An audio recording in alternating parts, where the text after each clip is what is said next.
Hello and welcome to Lyra Nara.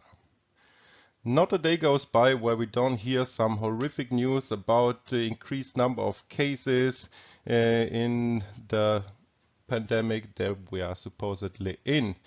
But the question is this the whole picture? Many people are confused because they get such contradictory information, and many have even given up looking into all this stuff. But the good news is that the longer this pandemic goes on, the more data we have to really understand what is going on. So in this presentation, I'm gonna show you only facts and data, not my own opinions, what experts have to say, what the data shows us, and be prepared for some bombshells. Stay until the end. There are gonna be some really shocking facts that you're gonna see. Before we do all that, if you enjoy this type of content where we talk about health, please support our work by liking, sharing and subscribing. Also hit the notification button so you don't miss out on the weekly content that appears on this channel. And also consider becoming a patron and supporting us directly. You will get early access to videos and also exclusive content over there. Link in the description box below. Alternatively, you can also support us via a PayPal donation. Every little bit helps and is much appreciated. Link also in the description box below. Without further ado then, let's dive right in and look at fear versus facts when it comes to this pandemic. And we're gonna start by looking at the structure of the people diseased. The median age of the deceased in most countries, including Italy, is over 80 years. For example, in Sweden it is 86 years and in the US it's about 80.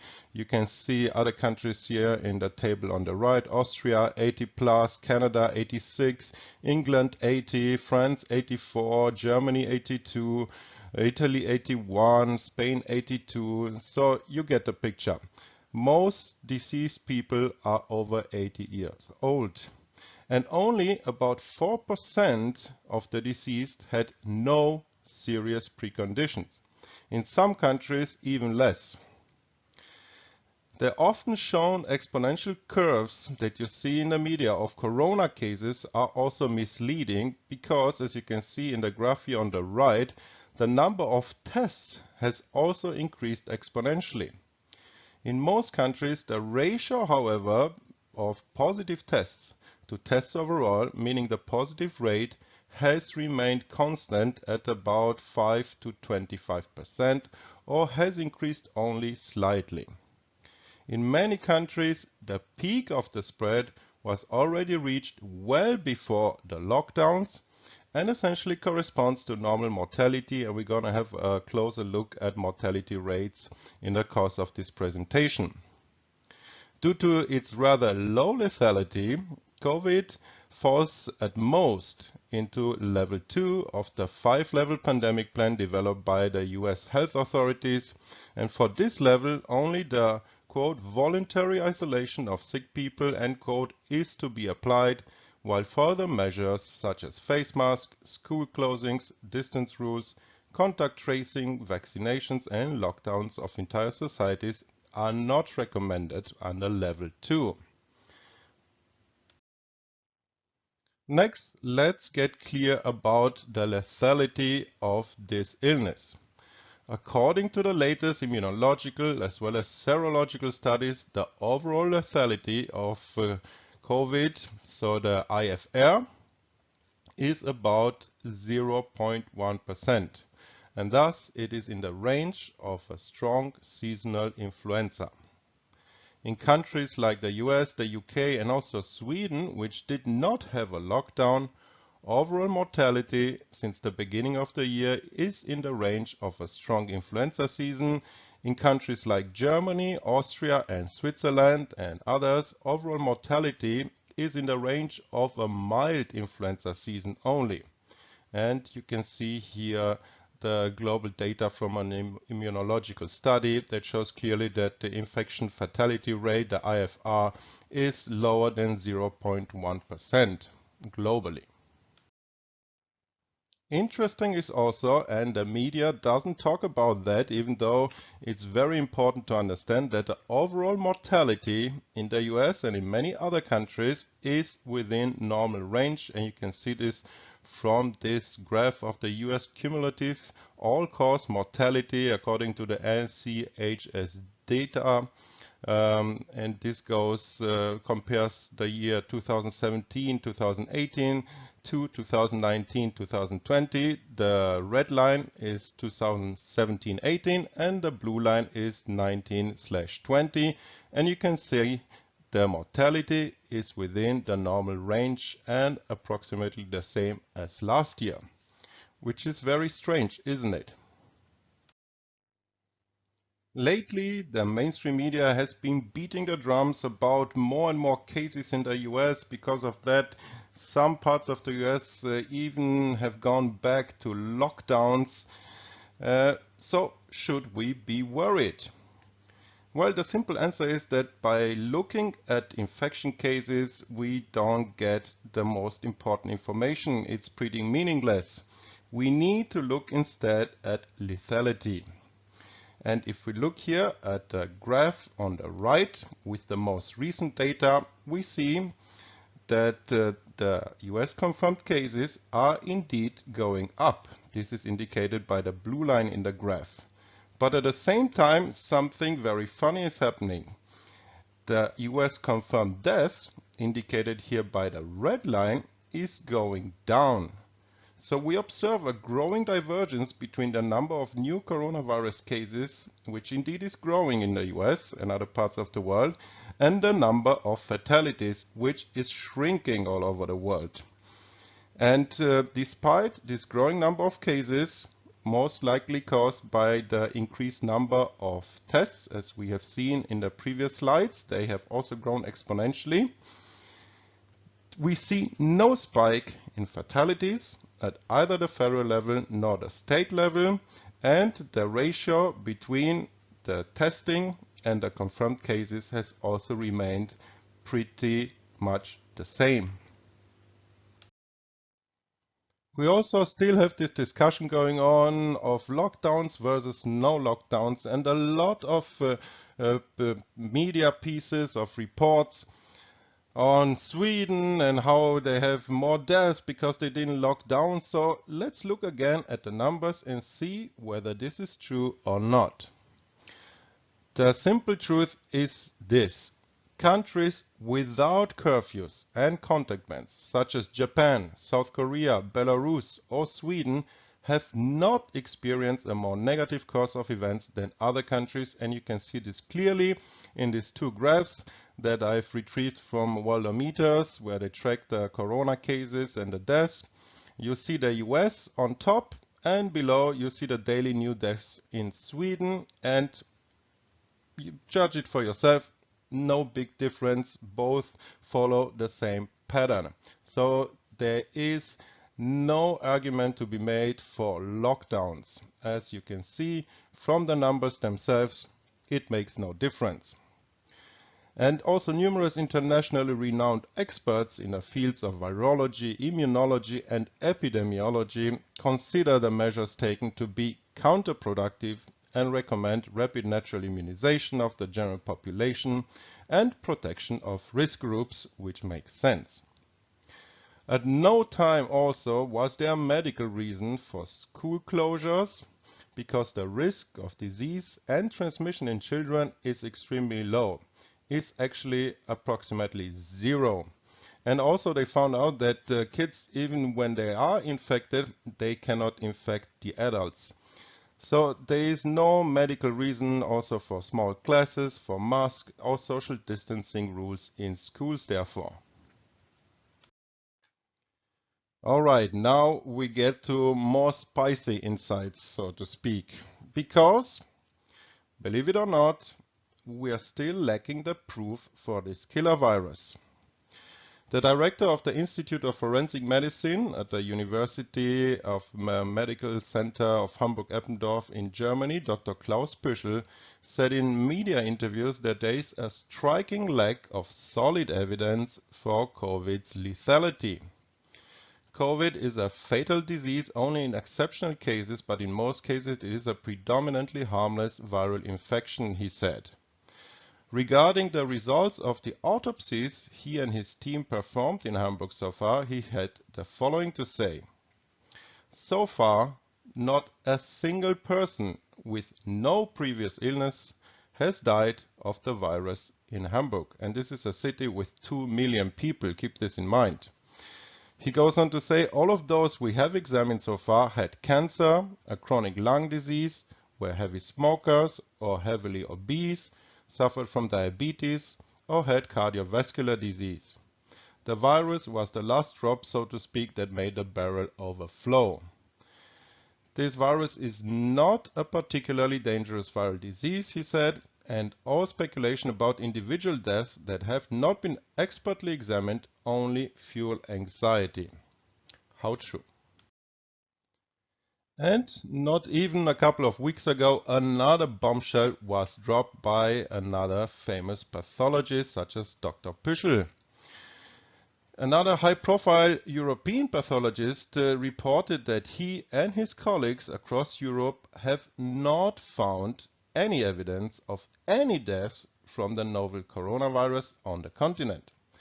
This pathologist we're talking about is Dr. Stoyan Alexov. He's president of the Bulgarian Pathology Association, and he revealed in a webinar he did with his European colleagues that all of the European pathologists haven't identified any antibodies that are specific for SARS-CoV-2. I repeat this, they have not identified any antibodies that are specific for SARS-CoV-2. And Dr. Alexov is not a nobody. He has an unimpugnable record and reputation. He's been a physician for over 30 years. He's president of the Bulgarian Pathology Association, a member also of the European Society of Pathologists Advisory Board, and head of the histopathology department at the oncology hospital in the Bulgarian capital of Sofia.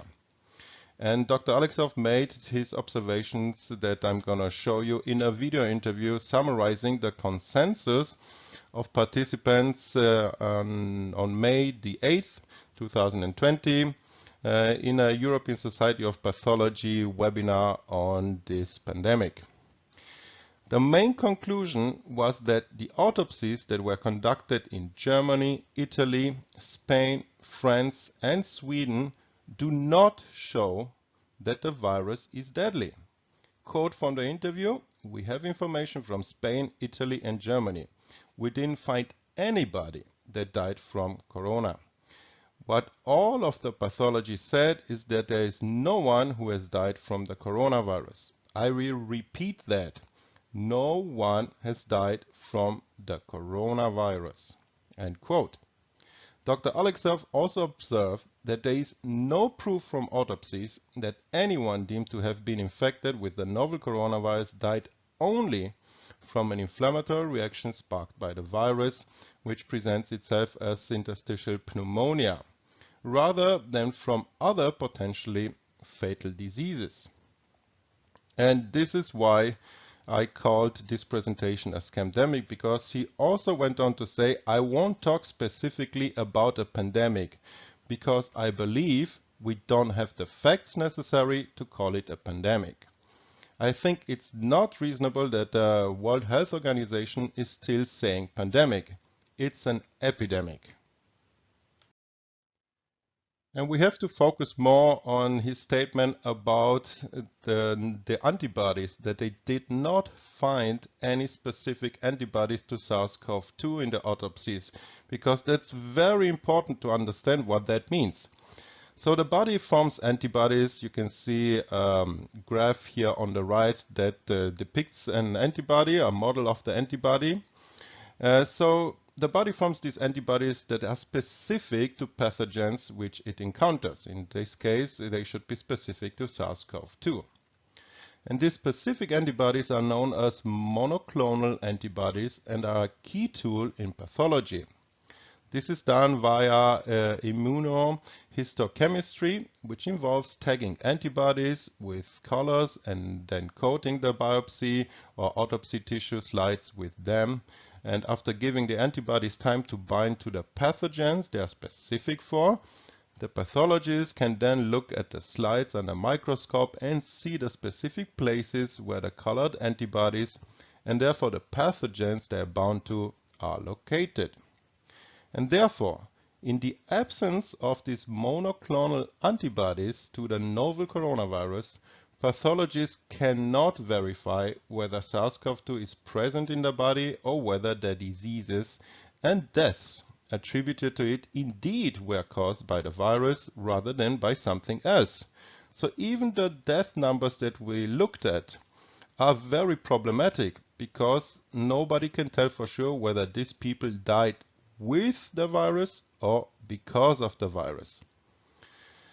Novel coronavirus-specific antibodies are supposedly the basis also for the expensive serology test kits being used in many countries, some of which have been, by the way, found to be unacceptably inaccurate. And I put here one of the headlines from a major British newspaper where the government had to admit that their testing chief admitted that none of the 3.5 million antibody kits worked sufficiently. And all of these antibodies, they are purportedly key also to the immunity certificates coveted by Bill Gates that are about to go into widespread use in the form of the so-called COVID pass in 15 countries, including the UK, US, and Canada. And I've put here another headline from a newspaper that talks about that mass tracking COVID pass immunity passports slated to roll out in 15 countries, it reads. So all of these are based on these supposed antibodies, which, as you can hear from pathologists of world renown, they have not been found and identified. So what are we dealing with here? What are we fighting against? And there is, of course, another problem with this pandemic, namely that Koch's postulates have not been fulfilled to this day. What are Koch's postulates? They are scientific steps used to prove whether a virus exists and has a one-to-one relationship with a specific disease. And you can see them here on the right. So the first step is the microorganism must be found in abundance in all organisms suffering from the disease, but should not be found in healthy organisms. The second postulate is that the microorganism must be isolated from a diseased organism and grown in a pure culture. The third postulate says that the cultured microorganism should cause disease when introduced into a healthy organism. And the fourth postulate is that the microorganism must be re-isolated from the inoculated diseased experimental host and identified as being identical to the original specific causative agent. And the hard truth is that to date, no one, I repeat, no one has proven SARS-CoV-2 to cause a discrete illness matching the characteristics of all the people who ostensibly died from this supposed illness. Nor has the virus been isolated, reproduced, and then shown to cause this discrete illness. Dr. Alexov also stated regarding this subject in his interview that, quote, there is no scientific proof that those RNA sequences deemed to match that of the novel coronavirus are the causative agent of what is called COVID-19.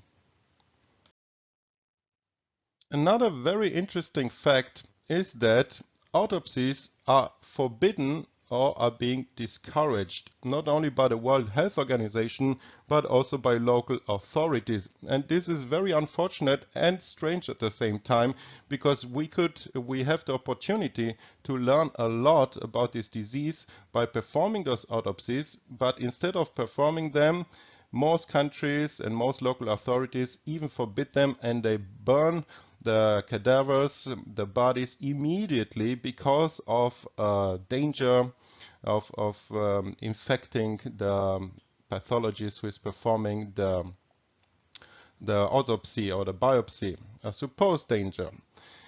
Dr. Alexov also talked about this in his interview and stated that the WHO is creating worldwide chaos with no real facts behind what they are saying. Among the myriad ways the WHO is creating the chaos is by prohibiting almost all autopsies of people deemed to have died from COVID-19. Also, the WHO is dictating that everyone said to be infected with the novel coronavirus who subsequently dies must have their deaths attributed to COVID-19. And you can look at the WHO's document and see for yourself that what he's saying is real. The document is called International Guidelines for Certification and Classification of COVID-19 as Cause of Death. He goes on to say that I don't know why the WHO doesn't really want us to do autopsies. I assume they have the information that the virus is not deadly. The WHO is giving instructions to all the health organizations, and in this information the instructions are that every person who has a positive PCR test is to be counted as having the coronavirus. And if that person dies from something, it's to be written that they died from the coronavirus. And that leads to absurd situations. We had even in the mainstream media one family whose family member died in a car accident that was not caused by them. He tested also positive, and in the end he was counted as a COVID death. And the family was very, very upset about that, because that meant for them that they couldn't get the insurance money that they rightfully should have gotten, because this person did not die because of the virus. He died with the virus, but because of the fatal accident, the car accident he was in. So no, I'm missing the words to comment on this. Another thing that we hear all the time in the media is this crisis is not going to be over until we find a vaccine. Dr. Alexov also made some interesting statements about vaccines in his interview. He said, for example, quote, "I'm certain it's currently not possible to create a vaccine against COVID. I'm not sure what exactly Bill Gates is doing with his laboratories. Is it really a vaccine he's producing or something else?" he said jokingly. As mentioned, the problem that he talks here about is the inability to identify monoclonal antibodies for the virus. That means we also have no basis for those vaccines, also for serological testing and for the immunity certificates being rolled out around the globe at unprecedented speed and cost. In fact, there is no solid evidence the virus exists, as we have seen, and as also Dr. Alexov and his pathologist colleagues from all over Europe mention. When it comes to vaccines, several medical experts described the express coronavirus vaccines as unnecessary or even dangerous. And the express part is important because what many countries, including the US, have decided is to bypass many regulations to fast track the introduction of the vaccine. And that means that those vaccines will not be properly tested. Indeed, the vaccine against the so-called swine flu, for example, of 2009, led to sometimes severe neurological damage and lawsuits in the millions. And the swine flu was also a coronavirus. And we had very bad experiences with the vaccines developed back then against the swine flu. Also, already in the testing of the new coronavirus vaccines, we see serious complications and big failures that have already occurred. Here are two headlines on the right. The first one is about the Moderna vaccine. also sponsored and financed by the Bill and Melinda Gates Foundation. And the headline reads, "Vaccine Trial Catastrophe. Moderna Vaccine has 20% serious injury rate in high-dose group." And by the way, they gave this vaccine only to healthy people and still had very, very bad results. So bad indeed that they didn't publish the whole data. Also here another headline on the Oxford vaccine, and the headline reads, "Did the Oxford COVID vaccine work in monkeys?" Not really, because that one failed as well. And the worst part about all of this insanity that we are going through is that the costs are already and will be immense. Dr. Alexov also spoke out on the consequences of the panic and the anxiety that is created right now. Quote, "We know that stress significantly suppresses the immune system, so I can really claim 200% that all the chronic diseases will be more severe and more acute per se. Specifically in situ carcinoma, over 50% of these are going to become invasive. So I will say that this epidemic isn't so much an epidemic of the virus, but it's an epidemic of giving people a lot of fear and stress. And because the people aren't like me and other pathologists who understand that the coronavirus is nothing serious, the people are afraid of it. We already see the consequences: rising unemployment numbers, loneliness, poverty, depression, untreated diseases, anxiety, famine, violence. It's already happening because of the measures that were taken by our politicians, and the costs, as I said, are already mounting and they will be immense. We also have a statement by the leading epidemiologist, Dr. Ioannidis of Stanford University, who recently said in an interview, quote, "Major consequences on the economy, society, and mental health have already occurred.